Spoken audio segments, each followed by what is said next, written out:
안녕하세요. 헬로헤더입니다. 겨울에도 여행객들은 분주하게 이곳저곳 누비면서 여유로운 시간을 보냅니다.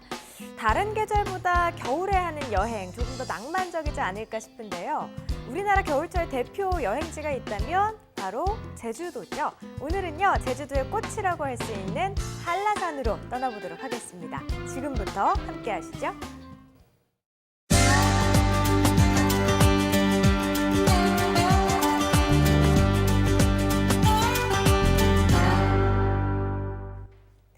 네, 가는데 많은 시간이 걸리지도 않고 또 저렴한 항공편도 많아서 요즘 주말이나 연휴 이용해서 제주도 여행 계획하신 분들 많죠. 제주도 중에서도 꼭 가봐야 할 곳 바로 한라산입니다. 오늘 저희와 함께 한라산으로 떠나보시죠. 오늘 저희를 산으로 안내해 주실 국립공원관리공단의 김관형님 나와 계십니다. 어서 오세요. 안녕하십니까? 네, 자 새해 잘 보내고 계시죠? 네, 잘 보냈습니다. 뭐 새해 계획 세워놓으신 건 잘 실천을 하고 계신가요? 이제 시작인데 점점 준비를 해봐야죠. 제 눈을 피하시는군요. 네. 자, 오늘 저희 한라산으로 떠날 건데요. 네. 일단 한라산 어떤 산인지 정보부터 좀 주세요. 네, 우리나라의 3대 영산 중 하나죠. 한반도의 최남단에 위치하고 있는 한라산은 해발 1950m로 남한에서 가장 높은 산입니다. 1966년 천연보호구역으로 지정된 뒤 1970년에 국립공원으로 지정되었는데요. 제주도의 중심에 위치한 한라산은 신생대 제4기에 형성되어 약 2만 5천 년 전을 끝으로 분화활동을 멈췄는데요. 지금은 이제 쉬고 있는 휴화산입니다. 대부분의 지형은 현무암으로 이루어져 있고 정상에는 많은 분들이 아시는 둘레 약 3km에 이르는 화구호, 백록담이 있습니다. 한라산의 특징 중 한 가지는 가까운 곳에 해안이 있다는 점인데요. 해안지대에는 폭포와 주상절리 등 화산 지형이 펼쳐져 있고요. 해안에서 섬의 중앙인 한라산의 정상까지 해발 고도에 따라 난대식물부터 고산식물에 이르기까지 다양한 식물의 수직 분포대가 나타납니다. 육지와 단절된 섬의 특징으로 다른 곳에서는 볼 수 없는 고유종 또한 많이 품고 있는 곳입니다. 자, 한라산에 대해서 정보를 좀 들어봤는데요. 네. 우리 중고등학생 때 많이 배웠던 내용들 한번 정리를 쫙 해주셨어요. 일단 우리나라에서 가장 높은 산은 백두산, 남한에서는 한라산이잖아요. 네. 또 휴화산이라는 내용도 또 짚어주셨습니다. 자, 규모도 크고 백록담도 있고 볼거리도 참 많을 것 같은데 네. 한라산 갈 때 어느 곳을 좀 중점적으로 보면 좋을까요? 네, 앞서 말씀드렸듯이 신생대제 4기의 젊은 화산섬인 한라산은 2만 5천 년 전까지 화산 분화 활동을 했던 곳입니다. 때문에 주변에는 오름이라 불리는 기생화산 368개가 분포되어 있고요. 그 어디에서도 볼 수 없는 특이한 경관을 만들어내고 있습니다. 대표적으로 제주도에서 제일 높은 1324m의 사라오름이 백록담 바로 아래의 자리에 있는데요. 다른 오름들과는 달리 정상 분화구에 물이 고여 있기 때문에 작은 백록담이라고 부르기도 합니다. 또 습지를 품고 있어서 다양한 생물의 터전이 되는 천연기념물 제517호 물장오리 오름과 숲이 우거져 검게 보이는 검은 오름이 있습니다. 검은 오름은 지질학적 가치가 뛰어나기 때문에 유네스코 세계자연유산으로 지정, 현재 제주도가 관리하고 있습니다. 네, 역시나 오름을 빼놓을 수가 없군요. 오름은 그 이름이 이제 산봉우리 그리고 산을 의미하는 네. 제주도식 그 방언이기 때문에 뭐 기생화산, 칡화산이라는 말보다 훨씬 더 친근하게 다가오는 것 같습니다. 제주도는 유독 유네스코와 인연이 깊은데요. 경관만 빼어나기만 한 게 아니라 잠깐 이제 언급을 해주신 것처럼 그 가치가 자연적인 가치가 굉장히 높기 때문에 그런 게 아닐까 싶거든요. 네, 어떻습니까? 맞습니다. 네, 말씀하신 것처럼 한라산은 자연적 가치가 상당히 높은 곳입니다. 한라산 국립공원의 총 면적이 백록담을 중심으로 약 153제곱킬로미터에 달하는데요. 이 중 약 92제곱킬로미터가 천연보호구역으로 지정되어 있습니다. 백록담, 영실기암의 화산지형, 물장오리 오름의 분화구 습지, 천백습지 등의 고산습지와 삼벌른내, 삼라계곡 등 용암 하천 지형은 한라산의 독특한 지형 지질적 가치를 보여주고 있고요. 온대, 한대, 아고산대의 수직적 분포에 따른 식물상 또한 상당히 다양해서 생태계의 보고임을 증명하고 있습니다.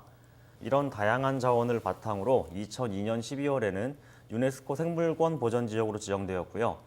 2007년 6월 27일 제주 화산섬과 용암동굴이 우리나라 최초의 유네스코 자연유산으로 등재되었습니다. 2010년 10월 4일에는 세계지질공원으로 인증받는 등 그 가치를 인정받고 있습니다. 네, 대단합니다. 자, 아까부터 유독 생태계에 대해서도 말씀을 많이 해주셨는데 네. 한라산에 서식하고 있는 동물들에 대해서도 좀 알려주세요. 우선 한라산 하면 떠오르는 대표적 동물이 노루일 텐데요. 한라산에는 노루를 비롯해 오소리, 소형포유류인 족제비 등이 서식하고 있습니다. 하지만 족제비와 오소리는 그 개체수가 현저히 감소하고 있고 한라산에 서식하던 멧돼지와 대륙사슴은 이미 멸종되었습니다. 다행히 노루는 도민들의 노력과 기관들의 보호 정책으로 그 개체수가 많이 늘어서 지금은 곳곳에서 쉽게 관찰할 수 있습니다. 한라산은 육상동물의 종수가 적은 대신 조류가 월등히 많이 관찰되고 있습니다. 새의 천국이라고 할 만큼 조류가 많은데요. 364종의 발견된 조류 중 해안가에서 서식하는 종을 제외한 한라산을 중심으로 서식하는 종이 약 160종에 이릅니다. 또한 산과 해안을 통틀어 저어새, 황새 등 35종의 천연기념물 조류를 포함한 58종의 희귀조류가 보고된 바가 있는데요. 희귀 및 멸종위기종은 대부분 맹금류로 매류, 수리류에 속하며 여름철새 중 천연기념물 제204호로 지정된 팔색조가 매년 도래하여 번식하고 있으며 희귀종인 청호반새, 돼지박이 등도 관찰되고 있습니다. 네.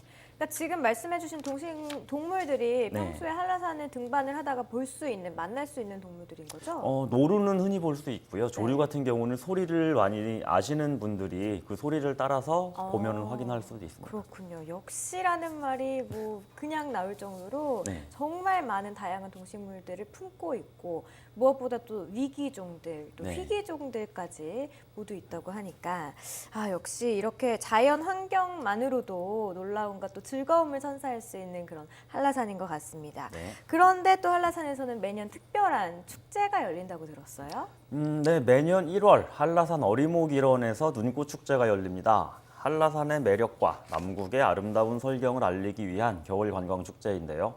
체험 위주의 프로그램으로 어린이에게는 꿈을, 어른들에게는 추억을 되새기게끔 하여 다른 곳과는 크게 차별화되어 있습니다. 주 내용으로는 한라산 정상 등반, 윗세오름 트레킹, 얼음 슬레이, 설원 서바이벌 등이 있는데요. 주간에는 한라산 어리목과 천백고지 일대, 영실, 눈썰매장에서 개막 행사를 비롯하여 눈 얼음 조각 전시, 얼음 슬레이, 노르딕 스키 교실, 눈썰매, 산악자전거와 도로 사이클 등의 레저 스포츠 체험, 트레킹 등 눈을 직접 접할 수가 있고요. 야간에는 신제주 로터리 공원에서 다양한 공연과 민속놀이, 벼룩시장, 신혼부부를 위한 윈터 러브스토리 등의 행사가 있습니다. 올해에는 1월 26일까지 매주 토요일과 일요일에 열리고 있고요. 그러니까 한라산을 갈 때는 뭐 정말 남녀노소 따질 거 없이 그리고 뭐 가족, 친구, 그리고 연인과 함께 가도 참 좋은 곳인 것 같은데요. 네. 저는 이 말이 정말 기억에 남습니다. 어린이들에게는 꿈을, 어른들에게는 추억을 되새길 수 있는 곳이다. 네. 좋습니다. 자, 그럼 이제 본격적으로 한라산 산행을 한번 떠나보도록 할게요. 추천해 주시는 뭐 코스가 따로 있을까요? 오늘은 두 가지 코스를 소개해 드리려고 하는데요. 먼저 소개해 드릴 곳은 어리목 탐방 코스입니다. 수학여행으로 상당히 많이 가는 코스 중에 하나고요. 그 한라산 국립공원 탐방 안내소에서 시작해서 어리목 계곡, 사제비동산, 만세동산, 윗세오름 대피소, 남벽순환로를 거쳐서 남벽 분기점까지 이어지는 총 6.8km의 편도 3시간 코스입니다. 중간에 돈내코와 영실 탐방로로 하산할 수가 있고요. 경사가 가파른 사제비동산 구간은 다소 체력이 요구되기는 하지만 만세동산에서 윗세오름 대피소를 지나 남벽 분기점까지는 완만한 평탄 지형입니다. 그리고 백록담 남쪽의 화구벽과 한라산의 아름다운 풍광을 즐길 수가 있고요. 그리고 어리목 탐방로는 한라산을 찾는 탐방객들이 가장 많이 이용하는 곳이지만 윗세오름과 남벽순환로 일대에는 날씨 변화가 심한 편이어서 안개, 낙뢰, 그리고 환상보행 등의 위험 요소가 발생하기 쉬운 곳이므로 탐방 전에 날씨 정보를 꼭 알아보셔야 합니다. 네. 자, 요즘은 이렇게 난이도까지 딱딱 알려주시니까 참 유용한 것 같습니다. 방금 소개해주신 그 어리목 코스도 참 좋지만 아무래도 우리가 이제 한라산을 가게 되면 백록담을 꼭 보고 와야 되지 않나 싶거든요. 네네. 이 백록담 볼 수 있는 코스도 있죠? 네, 그래서 준비한 코스가 바로 관음사 코스입니다. 한라산 북쪽 코스인 관음사 탐방로는 성판악 탐방로와 더불어 한라산 정상인 백록담을 오를 수 있는 8.7km의 탐방로이며 편도 5시간 정도 소요되는 곳입니다. 계곡이 깊고 산세가 웅장하며 해발 고도 차이도 커 한라산의 진면목을 볼 수가 있는데요. 관음사지구 야영장을 출발하여 숲길을 따라 구링굴, 탐라계곡을 지나 개미 등 개미목과 사시사철 물이 솟는 용진각 계곡, 왕관릉을 모두 보실 수가 있습니다. 코스 자체는 어렵지 않지만 왕관릉 일대는 경사가 가팔라서 호흡을 조절하셔야 할 정도로 힘이 드는 구간입니다. 왕관릉에서 화산폭발로 빚어진 기기묘묘한 바위와 웅장한 품새, 고사목 등을 감상하고 1시간 40분 정도 더 걸으면 정상인 백록담을 만나실 수가 있습니다. 네, 새로운 해가 되면 많은 분들이 새로운 계획과 목표를 설정하고 실천을 하게 됩니다.